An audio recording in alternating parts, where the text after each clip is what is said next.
Përshëndetje nxënës. U takuam në lëndën e gjuhës shqipe. Unë jam mësuese Griselda.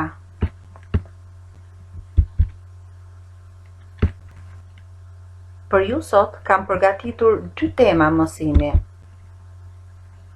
Gjyshja ime Sevasti Qiriazi dhe Andrea i vogël. Të dy këto tema janë kompetenca lexojmë.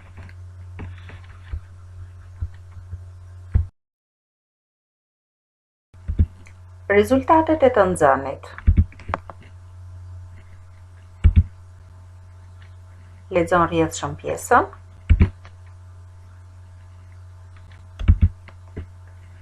Analizon tekstin biografik dhe autobiografik.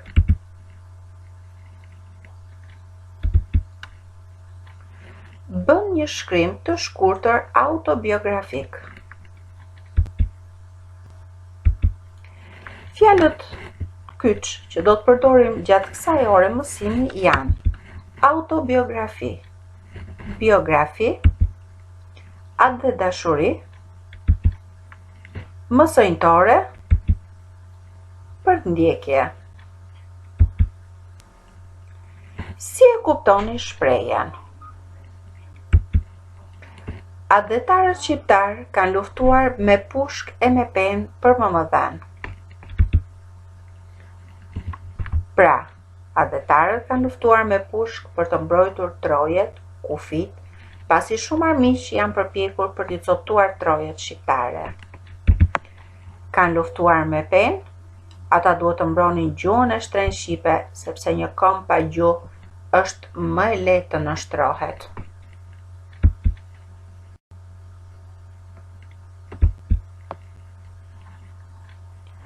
Hapim librin në faqen 226. Lexojmë pjesën e parë. Gjyshja ime Sevasti Qiriazi. Në moshën 8 vjeçare, u ndava përgjithmonë nga njerëzit më të dashur të familjes sime, edhe nga gjyshja Sevasti. Ishte data 30 gusht 1949. Gjyshja ndikoi shumë në edukimin tonë. Mbrëmjeve para se të flinim, ajo na tregonte histori nga jeta e saj, ose na përkthente nga anglishtja libra të mrekullueshëm si David Copperfieldi, Oliver Twist e tjerë. Unë e dëgjoja e mahnitur, duke angulur syt. Gjyshja ishte një grua e pakët në trup me një fytyrë të ëmbël, vështrim të butë. Tani që jam e rritur, çuditem se sa e fortë dhe me vullnet ishte gjyshja ime si mësuese dhe politikane e zonja. Nuk do t'i harroj kur histori që ajo më tregonte, kur së bashku me vëllain e saj Gjerasimin hapën shkollën e parë të vajzave në Korçë. Për karakterin adhetar të shkollës, Sevastia u ndoq nga armiqtë e Shqipërisë. Ata u përpoqën disa herë ta helmonin dhe ta vrisnin. 3 herë i vunë zjarrin shkollës, por njerëzit e mirë lajmëronin dhe mbronin atë. Kështu kur shkolla digje, armiqt mendonin se bashkë me të digje dhe Trimresha Sevasti. Por ajo ndodhej në gjysmën e rrugës për në manastirin e shoqëruar nga njerëz të besës dhe patriot. Dhe Sevastia, e ndihmuar nga këta njerëz, e çelte përsëri shkollën në gjuhën shqipe. Ky është një tekst biografik. Çfarë do të thotë tekst biografik? Teksti biografik është kur autori shkruan për jetën dhe veprën e një personi tjetër. Në tekstin biografik, ngjarjet ndodhin realisht dhe tregon sipas një rregulli logjik dhe kronologjik. Në tekstin biografik, autori përfshin ngjarjet më të rëndësishme dhe ato jepen në mënyrë të detajuar. Librin e shkruan një njeri i afërt i personit për cilin ne jemi duke folur, ose ndonjë autor që ndoshta edhe nuk e ka jetuar kohën, por ka shfrytzuar mjaft materiale, dokumenta të shkruara, por edhe ato gojore nga të afërmit e ndryshëm të personit që i kushtohet libri. Lexojmë pjesën e dytë. Andrea i vogël. Përveç mësimit të rregullt me vajzat, kisha dhe një grup të madh djemsh që vinin pas orës 4 mbasdite. Nga prilli deri në fund të qershorit, mësimin e bënim në oborrin e shkollës. Kënaqesha pa mas nga serioziteti dhe dëshira e tyre për të mësuar gjuhën e nënës. Numri i djemve sa vinte e rritej. U premtova se do të kushtoja edhe pushimin e mëngjesit e të pasdites. Gjithmonë vinin në kohë dhe prisnin pas dere sa të vinte ora e caktuar. Mësimin s'donin ta humbisnin për asnjë arsye, kështu që përveç vajzave pata mundësi të mësoja dhe një numër të madh djemsh. Mirënjohjen e shprehni me dëshirën e madhe për t'u treguar dhe të tjerëve forcën e alfabetit të gjuhës shqipe. Një ditë aty nga fillimi i pranverës së vitit 1896, më vjen në shkollë bashkë me djalin e saj 8 vjeçar, nëna e 3 nxënësve që u jepja mësim. Mu lut ta regjistroja si nxënës të rregullt. Me gjithë dëshirën e tyre të bukur, i thash se nuk mund të shkelja rregullorën e shkollës. Por sytë e djalit më bën që t'u them, do të mendohem përsëri. Djali mori zemër nga fjalët e mia dhe të nesërmen ul në një bank me të motrat. Kur hyra në klasë nuk e vura re. Por, me të mbaruar apelin, befas dëgjova një zë të brisht nga fundi i dhomës. Të lutem mësuese, ma vër dhe mua emrin, Andrea më quajnë. Më vuri përpara faktit të kryer. Nuk desha t'ja prisha qefin e t'ja shuaja dritën e syve të lumtur. E pranova si një rast të veçantë. Dhe atëherë, ai ishte aq i vogël, por shumë i zgjuar. Gjithnjë përpiqet të ishte i rregullt, si shenjë mirënjohje për të mirën që i bëra.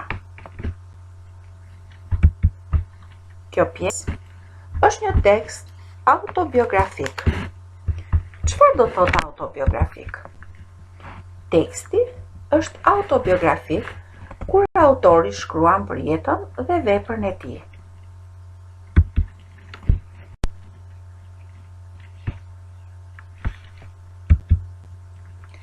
Pasi lexuam tekstin dhe për ta kuptuar më mirë atë, ne do t'i përgjigjemi pyetjeve rreth tekstit.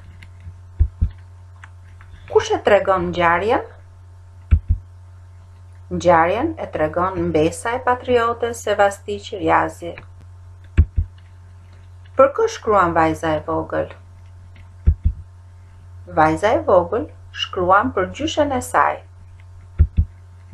Kush është Sevasti Qirjazi? Sevasti Qirjazi hapi shkollën e parë shqipe të vajzave në Korçë.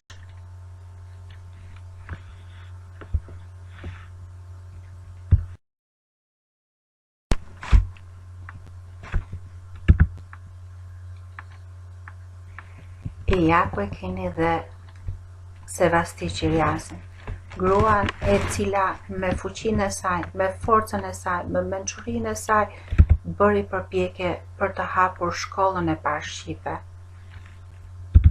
Bashkë të shikojmë disa cilësi të saj të karakterit dhe disa cilësi fizike. Duke lexuar pjesën, ne pam se Sevasti Qirjazi ishte një grua me vullnet të hekurt. Ishte një grua me fytyrë të ëmbël. Ishte një grua me vështrim të butë. Dhe cilësitë fizike të saj, ishte një grua e pakët në trup. Dhe një grua e fortë.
pasi dëgjove pjesën Andrea i vogël.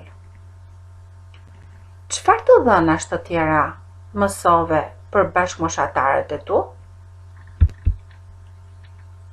Mësuam se fëmijët mësonin në shkollë, veç vajzat dhe veç djemt. Çfarë filmi ju kujtojnë pamjet? Këto pamje janë shkëputur nga filmi Mësënjtoria. Kujt i kushtohet ky film? Ky film i kushtohet Sevasti Qiriazit dhe motrës së saj për luftën për përpjekjen që bën ato për hapjen e shkollës shqipe. Cilët janë aktorët që luajnë këtë film? Aktorët kryesorë që luajnë filmin janë Rozan Agnosti, Guliam Radoja e tjerë. Ja dhe momenti i detyrës së shtëpisë nxënës. Ju do të bëni një përshkrim biografik. Do të hapni librin në pjesën Mami dhe lumturia. Ky është një tregim biografik dhe duke pasur parasysh mënyrën se si është ndërtuar ky tregim, ju do të bëni një përshkrim biografik për gjyshin ose gjyshën tuaj. Do të vendosni dhe një fotografi në fillim të fletës. Më pas, dua nga ju të jepni mendimin, a duhet ta ruajmë dhe ta mbajmë gjallë gjuhën shqipe shqiptarët që jetojnë jashtë vendit? Pse? Nuk ka familje shqiptare që të mos ketë njerëz që jetojnë jashtë trojve të këtij vendi.